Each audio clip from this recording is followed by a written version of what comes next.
돈도 없는 게 엄마라고? 밥만 축 내고. 당장 나가! 자식들의 말이 아직도 귓가에 맴돕니다. 어느 늦은 겨울 저녁, 낡은 단칸방 틈으로 바람이 스며듭니다.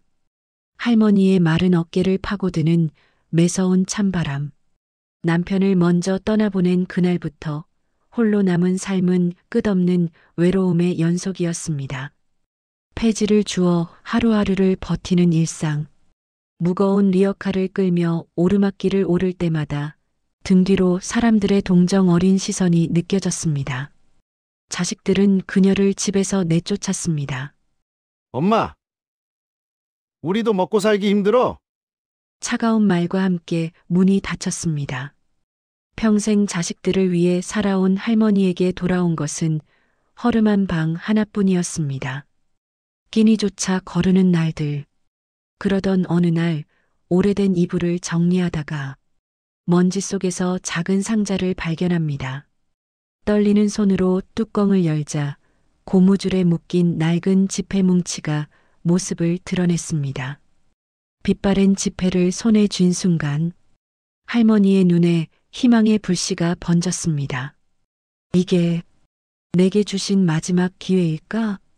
손에 쥔 지폐는 세월의 무게만큼 낡아 있었습니다. 이게 뭐라도 되려나?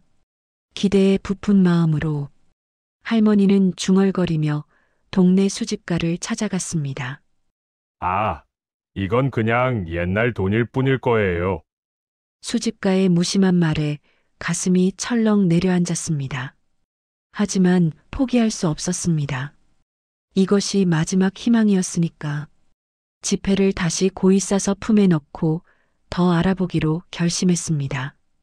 굽은 등과 아픈 다리를 이끌고 다시 길을 나섰습니다. 평생 이렇게 살아왔으니까 한 번만 더 힘을 내자. 그녀의 눈빛에는 오랜 세월의 고단함과 그 속에서도 꺼지지 않는 작은 불씨가 남아 있었습니다. 전문 감정사 사무실. 할머니는 떨리는 손으로 지폐를 건넸습니다.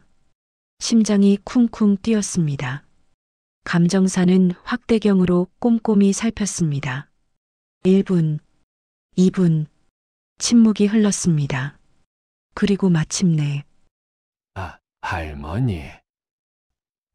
이건 감정사의 목소리가 떨렸습니다.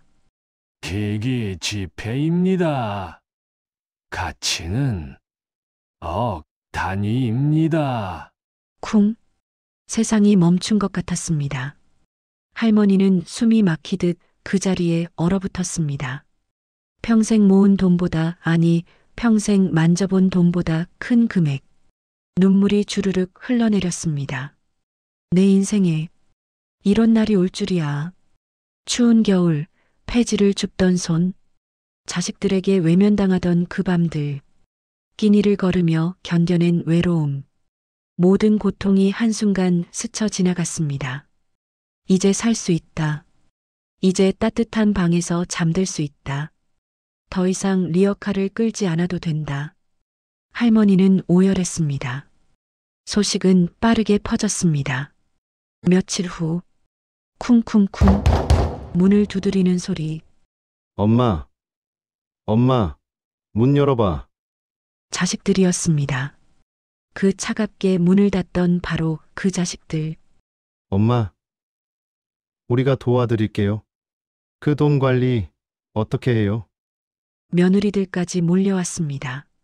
얼굴엔 억지 웃음을 띠고 이건 집안 재산이야. 우리가 잘 관리해야지. 큰아들이 지폐를 낚아채듯 가져갔습니다. 내가 찾은 건데. 할머니의 떨리는 목소리는 묻혔습니다. 엄마는 나이도 많으시고 모르시잖아요. 우리가 알아서 할게요. 자식들은 이미 계산에 빠져 있었습니다. 이걸로 우리 집 빚 갚자. 아니야. 집부터 사야지. 내가 형이니까 내가 더 많이 받아야 돼. 서로 싸우는 자식들. 할머니는 구석에서 그 모습을 지켜봤습니다. 가슴이 찢어지는 것 같았습니다.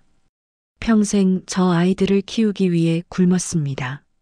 아이들 학비를 위해 새벽부터 일했습니다. 아플 때도 참았습니다. 그런데 이제 와서 내가 평생 키운 자식들이 이럴 줄이야. 그날 밤 할머니는 잠 못 이루고 눈물로 밤을 지샜습니다. 천장을 바라보며 속으로 되뇌었습니다. 나는 이 아이들에게 뭐였을까? 그저 이용당할 존재였을까? 자식들이 지폐를 가져간 후 할머니의 삶은 더욱 비참해졌습니다. 돈은 이미 자식들 손에서 사라졌습니다. 큰아들은 빚 갚는다며 절반을 썼고 작은아들은 차를 샀습니다. 며느리들은 명품 가방을 샀습니다. 할머니에게 단 한 푼도 돌아오지 않았습니다. 엄마, 이건 집안 재산이었잖아요. 우리가 잘 쓴 거예요. 전화는 끊겼습니다. 추운 겨울밤, 할머니는 다시 폐지를 주우러 나갔습니다. 하지만 이번엔 달랐습니다. 힘이 하나도 없었습니다. 평생 품었던 마지막 희망마저 꺾인 후 살아갈 이유를 찾을 수 없었습니다. 리어카를 끌다가 그만 쓰러지고 말았습니다. 쿵! 눈 내리는 골목길 한복판. 사람들은 지나쳐 갔습니다. 아무도 멈추지 않았습니다. 또 술 취한 노숙자겠지. 할머니는 차가운 눈 위에 누워 하늘을 바라봤습니다. 이제 끝인가? 눈송이가 얼굴에 내려앉았습니다. 그때였습니다. 작은 손이 할머니의 어깨를 흔들었습니다. 할아버지, 저기 할머니가 쓰러지셨어요. 초등학생 여자아이가 고급스러운 코트를 입은 노신사의 손을 잡아 끌었습니다. 대기업 회장인 할아버지는 손녀 지수와 함께 저녁 산책을 하던 중이었습니다. 지수야, 위험하니 가지 마렴. 하지만 할아버지의 말이 멈췄습니다. 그는 쓰러진 할머니의 얼굴을 보는 순간 얼어붙었습니다. 영숙이. 세월이 흘렀지만 그 얼굴을 잊을 수 없었습니다. 60년 전 6.25 전쟁통에 헤어진 첫사랑. 박영숙. 할아버지의 손이 떨렸습니다. 할아버지, 아세요? 지수야, 119 불러라. 빨리! 병원. 할머니가 깨어났을 때 침대 옆에는 낯익은 듯한 노인이 앉아 있었습니다. 영수가, 나야, 강민호. 할머니의 눈이 커졌습니다. 호? 그래. 60년 만이구나. 두 사람의 눈에서 동시에 눈물이 흘렀습니다. 할아버지는 할머니의 손을 꼭 잡았습니다. 미안해. 그때 못 찾아서 평생 널 찾았어. 나도 당신을 잊은 적 없어요. 손녀 지수는 두 노인의 재회를 보며 눈물을 글썽였습니다. 그날 밤 할머니는 할아버지에게 모든 이야기를 했습니다. 전쟁 후 다른 사람과 결혼한 것, 남편이 먼저 세상을 떠난 것, 자식들이 자신을 버린 것, 그리고 지폐를 빼앗긴 것. 할아버지의 얼굴이 굳어졌습니다. 자식들이 그런 짓을? 그냥 잊으려고 해요. 안 돼. 할아버지의 목소리가 단호했습니다. 잘못된 건 바로잡아야 해. 영숙이 당한 일을 그냥 두고 볼 수 없어. 다음 날 할아버지는 회사 재무팀을 소집했습니다. 이 사람들의 재정 상황을 전부 조사해라. 은행 대출, 카드 빚 모든 것. 회장님, 이 사람들이 누구신지. 내가 평생 사랑한 사람을 괴롭힌 인간들이다. 2주 후 할머니의 자식들에게 재앙이 쏟아졌습니다. 큰아들의 사업체는 갑자기 은행에서 대출 회수 통보를 받았습니다. 왜 갑자기? 죄송합니다만 귀하의 신용도 재평가 결과 회사는 하루아침에 무너졌습니다. 작은아들은 새로 산 차가 압류당했습니다. 이게 무슨 일이야? 할부금 잘 내고 있었는데. 연체 기록이 확인되어 즉시 회수 조치입니다. 며느리들이 산 명품 가방들은 가짜로 판명되어 경찰 조사를 받았습니다. 우리가 언제 가짜인 줄 알고 샀어요. 모든 것이 동시에 무너졌습니다. 빚더미에 앉은 자식들은 살던 집마저 빼앗겼습니다. 그들은 길거리로 내몰렸습니다. 추운 겨울 저녁, 할머니의 자식들은 짐을 든 채 길거리를 헤매고 있었습니다. 다 엄마 때문이야. 그 돈만 있었으면. 그때였습니다. 쉬. 검은색 고급 세단이 그들 앞에서 멈췄습니다. 뒷좌석 문이 열렸습니다. 천천히 한 노신사가 내렸습니다. 고급스러운 코트를 입고 카리스마 넘치는 모습, 그리고 그 옆에서 어머니가 내렸습니다. 엄마. 할머니는 전혀 다른 모습이었습니다.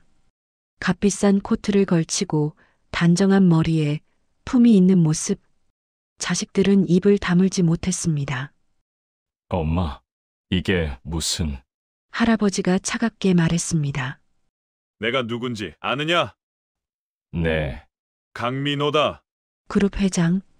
자식들의 얼굴이 하얗게 질렸습니다. 대한민국 10대 재벌. 그 회장이 어머니 옆에 서 있었습니다. 너희들이 무너진 게 우연이라고 생각했나? 내가 한 일이다. 네. 왜 저희를... 내 어머니에게 한 짓을 갚아준 것뿐이다. 할아버지의 목소리는 차가웠습니다. 부모를 버린 자식들, 돈만 보고 달려든 인간들, 너희 같은 것들이 제일 더럽다. 큰아들이 무릎을 꿇었습니다. 회장님, 저희가 잘못했습니다. 제발. 다른 자식들도 하나둘 무릎을 꿇었습니다. 엄마, 우리가 잘못했어요. 제발 살려주세요. 하지만 할머니는 차갑게 고개를 돌렸습니다. 이제 너희는 내 자식이 아니다. 엄마, 내가 살아온 시간을 너희들이 짓밟았다. 이제 너희들이 그 무게를 느껴봐라. 할머니는 할아버지의 손을 잡고 차에 올랐습니다. 차는 조용히 떠났고 뒤에는 무릎 꿇은 자식들만 남았습니다. 눈이 내리기 시작했습니다. 그날 저녁 할머니는 자식들을 모두 불렀습니다. 작은 방은 사람들로 가득 찼습니다. 자식들은 불만 가득한 얼굴로 서 있었습니다. 할머니는 떨리는 손으로 지폐를 꼭 쥐고 말했습니다. 내 인생은 내가 지킨다. 엄마, 그게 무슨... 입 닥쳐. 할머니의 눈빛이 변했습니다. 평생 살아온 세월의 무게, 온갖 고난을 이겨낸 힘, 그 모든 것이 그 눈빛에 담겨 있었습니다. 너희들은 나를 돈도 안 되는 사람이라고 했지. 집에서 쫓아냈지. 자식들은 고개를 숙였습니다. 나는 너희 엄마다. 하지만 너희 돈줄이 아니야. 이건 내가 찾은 거다. 내 인생의 마지막 기회다. 할머니의 목소리는 떨렸지만 단호했습니다. 자식들은 아무 말도 할 수 없었습니다. 며칠 후 할머니는 박물관을 찾았습니다. 관계자는 물었습니다. 판매하시는 건가요? 할머니는 고개를 저었습니다. 기증하고 싶습니다. 네. 하지만 이건 엄청난 가치가. 알아요. 할머니는 창밖을 바라보며 말했습니다. 돈보다 중요한 건 내가 살아온 시간과 기억입니다. 이 지폐는 역사입니다. 많은 사람들이 봐야 해요. 내가 혼자 가지고 있을 게 아니에요. 관계자의 눈에 눈물이 맺혔습니다. 할머님, 정말 감사합니다.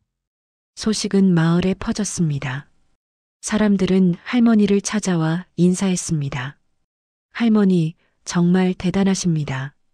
저라면 못했을 거예요. 할머니는 할아버지가 사준 집에서 살았습니다. 여전히 할머니의 삶은 검소했습니다. 하지만 달라진 것이 있었습니다. 이웃들이 항상 옆에 있었습니다. 사람들이 인사를 건넸습니다. 할머니, 오늘도 좋은 하루 되세요. 할머니의 얼굴에 미소가 번졌습니다. 진짜 부자가 된 기분이었습니다. 그날 저녁 할머니는 작은 방에서 창밖을 바라봤습니다. 달빛이 방 안을 비추고 있었습니다. 내 선택이 옳았을까? 잠시 생각했지만 곧 미소를 지었습니다. 돈은 없어도 마음은 풍요로웠습니다. 가족들에게 배신당했지만 진정한 가치를 지켰습니다. 할머니는 눈을 감았습니다. 오늘도 따뜻하게 잠들 수 있다는 것에 감사하며 인생의 끝에서 남는 것은 얼마나 가졌느냐가 아니라 얼마나 품위 있게 살았느냐입니다. 여러분은 어떤 선택을 하시겠습니까? 할머니처럼 품위를 지키시겠습니까? 아니면 돈을 택하시겠습니까? 댓글로 여러분의 생각을 들려주세요.